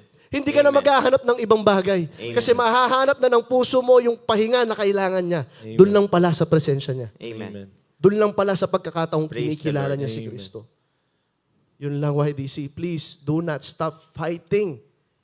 This is an endless fight hanggat hindi pa dumarating si Jesus. But ito lang yung encouragement ko para sa inyo. The Lord is coming soon. Malapit na. Malapit na. Oh, Praise malapit the Lord. na. This experience is waiting for each and every one of us. Ikaw, oo. This experience, yung experience na talagang mararanasan mo si Kristo, naghihintay ito para sa'yo. But, you will never gain Christ if you are still holding on to those things. Amen. Amen. Amen. Amen. Hanggat nakahawak ka pa rin sa tao na yan na kumukuha ng affection mo, hanggat nakahawak ka pa rin sa mobile phone mo, hanggat nakahawak ka pa rin sa Facebook, hanggat nakahawak ka pa rin sa mga distractions dito sa mundo, you will not experience this. The only way for you to experience this, YDC, is you have to let go. Amen. Amen. Is you have to let go. Amen. Yan. Praise the Lord. Habang ay lalagyan mo, feeling ko Kenny Daking White ang kantang More of You. If more of you means less of me, I'd take everything. And kasi dito, ilang beses na natin kinanta yan. But ngayon, alam niyo yung kanta na yon? If more of you means less of me. Ang tanong, gaano kaya tayo katotoo ngayon kung ikakanta natin siya? May it be today, may it be to your personal devotions. And I hope lang maging totoo siya kasi si Paul, yung buhay ni Paul, the very reason kaya natin siya pinag-uusapan ngayon is because of this. Kasi naging buhay sa kanya yun. Hindi niya lang sinabi na mahal ko si Jesus. Hindi niya lang sinabi, hindi niya lang pinreach, pero naging buhay sa kanya. Actually, Pastor, nai-imagine ko eh. Hindi ko alam kung mali ako dito, but I simply imagine, kasi kasama to sa sinabi niya, forgetting what is behind. Yeah. There is an everyday temptation na bumabalik yun, nababalikan ko na lang ata ito eh. Oo. Balikan ko na lang yung dati kong buhay. Balikan ko na lang itong nakakasatisfy sa akin. Balikan ko na lang itong reputasyon ko. Balikan ko na lang yung pagiging Hebrew ko. Balikan ko na lang yung reputasyon na meron ako. I believe there's a temptation every day. But Paul has to fight for intimacy. Paul has to fight for that experience. No. Kailangan niya ulit sabihin sa sarili, hindi. Bibitawan ko to. Kasi mas satisfied ako kay Kristo. Amen. Amen. Siya yung pupuno sa akin. Amen. So I have to let go. That's true. Sa atin lahat dito, isa lang naman yan eh. Yung sarili lang natin. Gusto True. ko to. Yun nga, yung mga sinabi mo kanina, yung flesh lang palagi. Kaya you cannot gain Christ if you are full of yourself as well. Yes. So, ang ganda lang na sinabi mo kanina, Pastor Rads, na you just have to let go. Let go of the cares of this world. Let go of even your dreams, your past, lalo na let go mo yung tao nakaka-distract sa'yo. Just let go. And I actually naiintindihan ko kayo if it's Yes. really hard to let go. Why? Because you are nakakatakot. We may not know what will happen next. We do not know what will happen kapag nilet go natin kasi this is the only thing that is making me happy. This is the only thing that is making me smile every day. And I have to let it go. It is painful, I understand. But again, when we consider those things as loss, it surpasses everything. Amen. Amen. It surpasses Amen. everything. Yung kapag talagang nilet go mo na yan and then you come to the knowledge of Jesus, kinikilala mo siya, wala nang masasarap pa doon. Amen. Wala nang masasarap pa doon. Wala nang mas makakapag-satisfy pa sa kaluluwa mo pag napunta ka sa experience na yan. Amen. Amen. Yun eh. That's really the key. You have to really find the worth. Kung gaano ka-importante at essential Yes. yung pagkilala mo sa ating Panginoon. Kasi kung hindi mo siya makikita as important, as part of your life lang, hindi mo kayang bitawan ng lahat. Yeah. No? Just imagine this. You're having your thoughts about your life right now, I believe. Nadidiscern ko, nagpa-flashback yung buhay, kung ano mga pinangahawakan nyo, kung ano mga bagay na Pangarap, pinapapaguran nyo. gusto Nakikita ko ko sa to. mga mata nyo. Kahit sa mga mata namin, nakikita namin. Well, anyway, if Jesus will just come here and talk to us one by one, Sheesh. personal. And if He's gonna ask each and every one of us, anak, worth it ba yan? Worth it ba yung mga ginagawa mo? Kung yes yung sagot nyo, yes, Lord, panghawakan nyo, paglaban nyo. Pero kung nakikita nyo na hindi, sabi ni Pastor Raddy, let go. It may be difficult. Mahirap yan. Pero always remember, in the end, makikita nyo kung paano nagiging madali at paano nagiging posible yung mga imposible. Pero bitinan muna namin kayo kasi Meron pa pupunta tayo sa third point. Pero check na, ang ganda lang ng nasulat ni Pastor Manny dito, no? Yung unfailing faith is making the Lord Jesus our greatest desire to know Him more. Yes. And more. More And more. and Ito more. yung unfailing faith. If we have this one desire, yun yung Panginoon mismo. Yun dapat ang Panginoon. And last but not the least, Yes. Last. Paul had unfailing faith in God because he fought the good fight, he finished the race, and he kept The faith. the faith. Yes! YDC, come on. Alam nyo, kung susumahin natin yung unfailing faith, Ito yun. point number 3. Ito yan. You fight the good fight of faith, you finish the race, and you keep the faith. And then you will see how that unfailing faith will take place in your life. Grabe. Ako na? Ikaw na? Na-overwhelm. Sige, basahin po natin Bilang sa 2 minuto. Timothy chapter 4, verse 6 to 7. Grabe to. This is the last letter of the Apostle Paul, no? YDC. Listen, ito na yung last letter niya kasi this is the time of his departure. Any moment, mamamatay na si Apostle Paul. He is on the last breath of his life. Yung ministry niya, natapos niya na lahat. Nagawa niya na lahat. Alam mo yun, he is old already. He is cold. Nilalamig siya dito. Kaya sabi niya kay Timothy, get my cloak and my books because I will write. No, the only thing that can really make him think siguro. Kasi nga, matanda na dito si Apostle Paul eh. Tanda na at nasa point na siya ng buhay niya na konti na lang. He will see his Savior face to face. Imagine this, no? Ang sarap lang talagang makita ng isang Kristiyanong worn out sa paggawa sa Lord. Alam mo yung naubos siya sa ministeryo ng Diyos. Every week, sa prayer meeting, he's preaching, he's doing all these things, he's visiting people, he's doing everything to advance the kingdom. He is so worn out. Pagod na pagod. He is tired. Yung katawan niya, bagsak na, sugatan. And just a few moments, finally, he will see his inheritance. Amen. Amen. He will see his Savior. Alam niyo, ang sarap lang. Na-imagine ko lang, sorry, pero basahin ko siya. For I am already being poured out like a drink, and the time of my departure is near. I have fought the good fight. I have finished the race. And I have kept the faith. Katulad po nung nasabi ni Kuya AJ, gusto ko lamang i-share ito. One of the things that made Apostle Paul endure many trials, which is mamaya ipapakita po ni Pastor Joshua sa atin. He will show us ano yung mga trials na yun. But one thing na maiintindihan natin sa life ni Apostle Paul, why he kept the faith? Why did he fought the faith? Bakit siya lumaban? Bakit siya nagpatuloy? What was the factor? What was the compelling force? Remember this, it is love. Pagmamahal. Love is the compelling force. Yung reason kung bakit mo matatapos yung lakbayan mo bilang isang Kristiyano, kahit na maraming pagsubok, kasi alam mo, mahal ka ng Diyos at may pagmamahal sa'yo. Yes. The reason why you will finish that study, the reason why you will finish with high honors, sa pag-aaral mo, may excellence, sa work mo, may excellence, the reason why you will do all those things is because of love. Because love is a compelling force that drove the Apostle Paul para talaga matapos yung race sa kanyang buhay. So, basahin natin. Basahin natin. Kung ano yung napagdaanan. And, I want you guys, okay lang yan, may Calvary Kids tayo dito. So, gusto ko lang habang binabasa natin to guys, we will assess din yung buhay natin. Kasi po to, marami sa atin na nasa bingit na ng gusto nang tumigil, sumuko Yes. kasi nahihirapan na. Oo, nasa... Kasi pagod na. Oo. O yan. Ayoko na. Yan. Baka lang nandun kayo. And basahin natin yung pinagdaanan lang ni Apostle Paul. Sige po, pakita natin 2 Corinthians 11:23, please. Sabi dito, Are they servants of Christ? I know I sound like a madman, but I have served Him far more. I have worked harder, been put in prison more often. Ito yung nangyari kay Paul.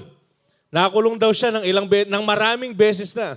Been whipped times without number and faced death again and again. Sige, basahin po natin. 5 different times the Jewish leaders gave me 39 lashes. ilan yun? 140 plus yata. For context, si Jesus isa Si lang. Jesus, 39 times lang. 39 na Yes. isang beses lang. Yes. Si Paul, 5 times. 5. Na nahagupitan siya ng 39 lashes. 3 Imagine, times. wala na siyang likod. Yung wala na siyang likod. Yung Actually, pina-imagine sa atin nung Friday. In context, no, kasi yung pag hinahagupit, hindi naman puro likod lang eh. Siguradong tatama dito, lupa. Ganyan. Kaya nga, grabe, para sa akin, no, just to imagine this, pangit yung katawan ni Paul. Oo. Kasi nga, ito yung napagdaanan niya. He was given lashes 39 times 5. Times 5. I cannot do the math. Just i-compute nyo na lang. You can do the math. Grabing pangit ng katawan ni Paul. Siguro every time na sumulod yung mala na ini, malasakit siya kasi gagasgas eh. Tapos, 3 times I was beaten with rods. Once I was stoned. Ito yung, kaya ba ito meteya? Yes, yun. Actually, nung namatay na si Paul, pero binuhay lang siya ng Panginoon para matapos niya yung karera niya. Imagine, namatay ka, tapos yung ginawa niya agad, nag-preach. Pinagpag niya lang yung Isipin mo to. Namatay siya. Kasi nga, dito siya namatay, no? Stoned to death. Stoned to death. Tapos namatay siya, tapos pagkabuhay niya, he is the Son of God. Jesus loves you. Magpe-preach ka agad. Ay, grabe to. Grabe itong si Isipin mo, Apostle Paul. kabuhay na kabuhay niya, mahal kayo ni Jesus. Grabe yung buhay ni Paul. And 3 times, I was shipwrecked. Ito yung napagdaanan po niya. Once, I spent the whole night and day adrift at the sea. Palutang-lutang lang sa dagat. Kasi nga, na-shipwreck eh. Tapos, Metong Aldo, tsuya mo ka rin. Imagine, wala siyang pagkain. Grabe. Walang inumin. Baka wala mang suot na makapal to kasi malamig sa dagat eh. Pambira. I have traveled on many long journeys. I have faced dangers from rivers and from robbers. I have faced danger from my own people, the Jews, as well as from the Gentiles. I have faced danger in the cities, in the deserts, and in the sea. And I have faced dangers from men who claim to be believers but are not. Sige po, tapusin natin. I have worked hard and long, enduring many sleepless nights. I have been hungry and thirsty. I have been often gone without food. I have shivered in the cold without enough clothing to keep me warm. Then, besides all this, I have the daily burden of my concern for all the churches. Grabe. Ito yung pinagdaanan ni Paul. Ito yung naging buhay ni Paul. Yung mga hardships niya summed up dito sa kwento na to. Kung ilang beses siyang muntikan ng namatay, gustong patayin. Pero ano yung ginawa niya? He kept the faith. Lumaban lang siya. Kasi anong meron? Napag-usapan natin kanina to, sobrang gandang realization lang na kaya nag-persevere si Paul is because of the grace of God. Yes. Dahil lang sa grasya, sa biyaya ng Panginoon. And because of that love, that compelled him to do everything that he did. Sheesh. Dahil lang sa isang salita na naging buhay sa kanya, na mahal ako ni Kristo at mamahalin ko si Kristo. Amen. Amen. Baka meron kayong sasabihin dyan, dami pang gusto basahin dito eh. Actually, para lang maintindihan ninyo, no, bakit ganun na lang ka-in love o bakit ganun na lang na-experience ni Apostle Paul yung love kay Jesus. Na-share ko kanina kina Kuya AJ to, pati kina Pastor Joshua. And let me share this to you as well. Nung time na si Apostle Paul, naalala nyo siya, sabi niya doon, based sa righteousness sa law, I am faultless. One of the reason why the Apostle Paul is doing that, kasi tinatry niyang makahanap ng pagmamahal doon sa sarili niyang grupo. He is trying to gain affirmation, validation to the people kung saan yung nilulook up niya. He is looking up to Gamaliel. Hinahanap niya yung pagmamahal kay Gamaliel. Hinahanap niya rin yung pagmamahal sa law. Pag na-fulfill ko yung law, alam ko sa sarili ko, I will be validated by God. Oh. Alam ko, pag nagawa ko yung 613 na law na to, mararamdaman ko na yung pagmamahal. But guess what, Apostle Paul? He did not experience that love. Saan niya na-experience yung love? Kay Jesus. Amen. Nung na-encounter siya ng Panginoon. Kaya nga, nung time na na-encounter siya ni Lord, ibang klase siya mag-minister. Bakit? Kasi na-realize niya, katulad sa second point kanina, the surpassing worth of knowing Christ, na-experience ni Apostle Paul na pampihira. Ganito pala yung pakiramdam ng may nagmamahal sa'yo. Amen. Amen. Amen. Sabi nabanggit ko rin sa kanila, Apostle Paul is not simply preaching the gospel, he is also preaching the gospel to himself. Yung gospel na pinipreach niya, yun na yung sarili niyang buhay. Doon na siya kumakain. Yun na yung pinaka-sustenance niya. Kung ano yung pinipreach niya, yun yung pinapamuhay niya, yun yung buhay ni Apostle Paul. So therefore, Apostle Paul is reminding of himself doon sa kung anong meron siya kay Lord. Pambihira ako, anak ako ng Panginoon. I am loved dearly by God. I am chosen in Christ. He has chosen me to be an instrument. I have experienced His grace. So therefore, I am loved. I am Yes. known. Sabing Amen. ganun ni Apostle Paul. Yes. That is why he is so compelled to endure many sufferings. Why? Because he knew deep within him na mahal siya ng Diyos. Amen. Yes. He was loved. And in the point of earning the love of God, love of Jesus, nabasa niyo, matitindi, no? Hindi ibig sabihin, tandaan niyo yung mga nangyari yan kay Paul, para kay Para Paul, kay Paul yan. lang yan. Yes. Baka isipin nyo, para ma-earn ko ang love, mamalaspas ko. I have to hurt. Mayroon pong ganong mindset. Yes. Nabasa ko sa Vatican Story, meron silang mga priests doon. Every night, linalash nila yung back nila. Penance yung tawag doon. Penance. Nagkamali sila ng konsepto. Nakalimutan nila, in the earlier part, si Paul, prepare ng Lord, in-empower ng Lord to experience that, to be an example of faith. Pero hindi na natin mararanasan yon. Dahil kahit wala ka pang gawin, mahal ka na ng Panginoon. Amen. So what you Amen. do, you grow in the love. And then you grow in the knowledge of the love and grace of God. Amen. Mag-grow tayo doon sa alam natin na pagmamahal ng Panginoon. Kahit wala yan, mahal ka pa rin ng Panginoon. Yes. Baka sinisip mo, lagi akong natutulog. Mahaba yung tulog ko, lagi akong busog. Hindi ako laging hungry and thirsty. Mahal ka ng Lord. Amen. And He came to give you an abundant life. Amen. He came to give you a life and live it abundantly. To live it Amen. in abundance. Yes. And ano siguro, para lang maintindihan nyo rin, no? And this is Apostle Paul identifying with you. Yes. Na sinasabi niya, naiintindihan ko yung hardships na meron kayo. Naiintindihan ni Lord kung ano yung pinagdadaanan ninyo. Yes, we do not have the tawag Same yung magnitude. suffering ni Apostle Yes. Paul. Kasi sinabi sa Colossians 3, sabi niya ganyan, I am filling up the afflictions of the church. Ibig sabihin nun, si Apostle Paul na yung kumuha ng affliction na kailangan makuha ng church. Siya yung nag-suffer eh. Kumbaga yung kulang sa suffering ng church, siya yung pumuno. Kasi ginamit siya ng Lord, actually. Yun yung ibig sabihin niya dito. Kaya hindi na tayo magsasuffer katulad ng kay Apostle Paul. But, baka naman isipin nyo, wala na mangyayari sa aking masama ngayon. Hindi po ganon. Yes. There's still a possibility of persecution, but let me tell you this, for us to overcome yung mga trials na to, again, babalik tayo sa sinabi ni Kuya AJ, it is because we have known the love of Jesus Christ. Amen. Kasi nalaman natin ng pag-ibig ng Diyos. Naranasan natin sa puso. Amen. Hindi lang natin siya alam by concept. Yes. Amen. And with that, gusto kong basahin to.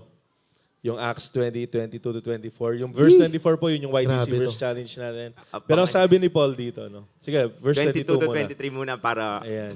Para may thrill. para may ano yung 24. Grabe. Ang sabi dito, and now, after all, and now, compelled by the Spirit, I am going to Jerusalem, not knowing what will happen to me there.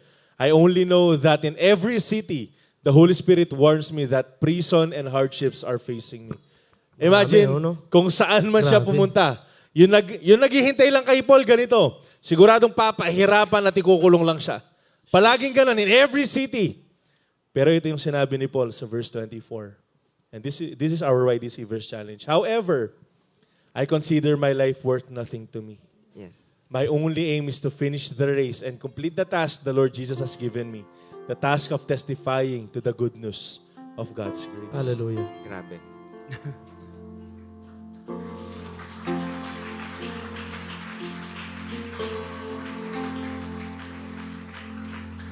Alam niyo, may share ko lang mabilis lang. 2021, when I decided to fully commit my life, it was not a perfect life. But nung nag-decide akong i-commit talagang buhay ko, 2021, that was that verse. Nang-usap ang Panginoon sa akin na, paano nga ba talagang buhay? Because kung hindi rin natin gagawin yung pinapagawa ng Panginoon sa atin, we will miss the whole point why we are alive.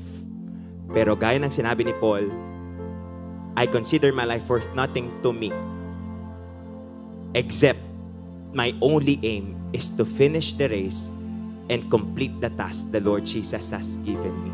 Meron tayong kanya-kanyang task and praying as early as now, nandun na tayo.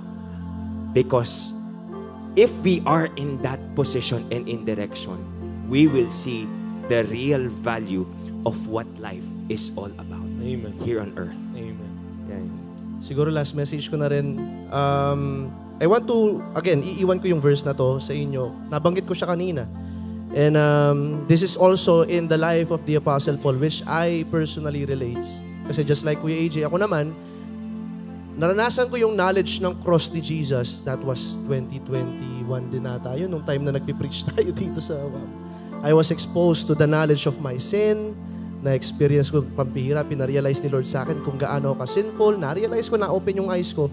But at the same time, habang na-open yung eyes ko sa sin ko, binuksan rin ni Lord yung mata ko sa kung gaano kasarap yung grace ni Lord, na tanging makakapaglinis lamang pala ng aking mga kasalanan. And let me share this verse to you sa 1 Timothy chapter 1 verse 16, verse 15 to 16. Sabi niya dito, "But this saying is trustworthy and deserving of full acceptance. Christ Jesus came into the world to save sinners." Doctrine, general, of whom I am the worst. Ginawang specific ni Apostle Paul. "But for that very reason, I was shown mercy, so that in me, the worst of sinners," na nai-imagine ninyo kahit sino pa yan, "Christ Jesus might display His immense patience as an example for those who believe in Him and receive eternal life." This has been my life verse. And every time na nafe-feel ko o nadadown ako, pumapasok ulit yung condemnation, nire-remind ako ng kaaway. Binabalik niya sa akin, "Ikaw, Radley, ganito ka. Ikaw, Radley, ganito yung ginawa mo. Ikaw, di ba, Radley, ganyan pala yung sinasabi mo." Nung pag binabalik sa akin ng kaaway yung mga ginawa kong pagkakasala, I just simply meditate on that wonderful verse. No, Jesus Christ came to die for sinners, of whom I am the worst. Amen. And Christ is using me as an example that even the worst sinner, Christ can display His grace. Amen. Kaya niyang ipakita yung biyaya niya sa katulad ko. Kaya kaya niyang kumilos din sa buhay ninyo. Amen. Amen. Ang gandang picture, sorry, last na tayong lahat, look at your surrounding, look at your neighbor. That's the picture of what the mercy of God looks Yes. like. Amen. Biyaya at habag ng Panginoon. Katabi mo. Amen. Amen. Yan, nandyan yan. Dahil sa biyaya. At no matter how broken ng... Ito pa. Kahit gaano pa ka-broken ng nararamdaman mo ngayon, yes, you are still a vessel of God's grace Yes. and mercy. Hallelujah. So much. Maraming salamat mga kuya. And siguro, tayo lahat. Sige, gusto ko lang din basahin to. And kagaya na sinabi namin, no, after how many months of us studying the unfailing faith of believers, and I hope tayong lahat na-grow tayo, no? It is impossible for us to have an unfailing faith without this very word na naging parang ito yung sumalamin din sa buhay ni Apostle Paul, which is the grace of God. Ang sabi dito sa 2 Corinthians 12, 7 to 10. And pakita po natin, ang sabi dito, "Or because of these surpassingly great revelations, therefore, in order to keep me from becoming conceited," this is Paul speaking. Si Paul yung nagsasalita dito na, ayokong maging mayabang. Ang sabi niya dito, ayokong lumaki yung ulo ko. Kasi kung meron lang pagmamalaki, si Paul po yun, hindi tayo. Pero ang sabi niya dito, "I was given a thorn in the flesh, a messenger of Satan." Ito po yung condemnation ni Satanas, using other people. Ito yung mga vessel of condemnation ni Satan. Ang sabi dito, "To torment me. 3 times I pleaded with the Lord to take it away from me." Ang sabi niya, 3 beses. Ayan, thank you guys. 3 beses nakiusap ako. Ang sabi ni Paul sa Panginoon, natanggalin niya itong condemnation na to, itong thorn in the flesh na to. Pero ang sabi po dyan, sige, next verse. "But he said to me," and YDC, I'm gonna say it to you guys. I'm gonna declare it to you. "But he said to me that my grace is sufficient for you." This is God speaking, that His grace is sufficient for us. And for my power is made perfect in weakness. YDC. "Therefore I will boast all the more gladly about my weakness, so that Christ's power may rest on me." Yung pong last verse, sabi dyan, "That is why for Christ's sake, I delight in weakness, in insults, in hardships, in persecution, in difficulties. For when I am weak, then I am strong. For when I am weak, YDC, then I am strong. Why? It is because the grace of God. And right now, before po tayo mag-take ng Holy Communion, no, there's just urge for me. Since napag-usapan po natin yung buhay ni Paul, napag-usapan natin yung buhay ng mga believers with their unfailing faith. And right now, having Paul as our example, giving himself for the glory of God, giving himself para po i-testify yung goodness ng Diyos sa kanyang buhay. Lahat tayo dito, meron tayo kanya-kanyang careers. Marami sa inyo students, meron sa inyo nagtatrabaho, meron sa atin full-time na nagmi-ministry, meron sa atin mga anak na may family members, meron sa atin, hindi ko alam kung ano yung ginagawa natin. But there's just this urge for me na magkaroon tayo ng recommitment sa Lord. Pero hindi siya recommitment na ulitin niyo yung sinasabi ko. I'll just ask you guys, kung sino dito yung bubuksan niya yung puso niya after all that we have heard today, and then he will commit his life or she will commit his life para lang sa kapurihan ng Diyos. With all eyes closed, sige, sara lang din po natin yung mga mata po natin. And if you are that person, you want to commit your life to God, simula ngayon 100% commitment na. Nasimula ngayon wala ng reservation. Nasimula ngayon hindi ka na mabubuhay para sa sarili mo, kundi para sa kapurihan ng Diyos. I want you to raise your hands. Walang pilitan. I just want you to open your hearts. Hallelujah. Thank you, Lord. Father, we thank you for this time. Panginoon, nakikita mo po, Panginoon, ang lahat ng mga kamay na nakataas. Lord, recommitting our lives to you. Lord, I pray that this time, it will be genuine. Panginoon, this time, aasa po kami sa iyong biyaya. Dahil, Lord, sa kung kami lang, Panginoon, hindi po namin magagawa. Lord, we will fail. But thank you for your grace. Natutulungan kaming tumayo ulit, Panginoon. And Lord, these hands that is raised ngayong oras na to, Panginoon, Lord, lahat ng mga kabataan na to, Lord, alam ko, mamumunga po sila in the name of Jesus. In the name of Jesus, Lord, they will share the gospel. Lord, that they will consider everything as loss. And Lord, they will fight the good fight of faith. They will finish the race and they will keep the faith. Maraming salamat dahil alam ko, Panginoon, ngayon pa lamang, meron ka ng binabago sa kanilang mga puso. Lord, ngayon pa lamang, meron ka ng ginagawa sa kanilang mga buhay. At ngayon pa lamang, Panginoon, matagumpay na ang bawat isa sa kanila. Maraming salamat, Panginoon. Ito po ang aming panalangin sa pangalan po ng aming Panginoong Yesus.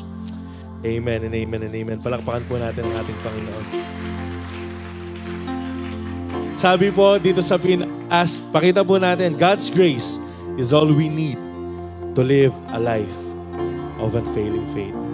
Tanging grasya at biyaya lang po ng Panginoon ang kailangan po natin na makapagpatuloy po tayo. Minsan pa po palakpakan po natin ang ating Panginoon. Hallelujah. Sige, tinatawagan ko po ang ating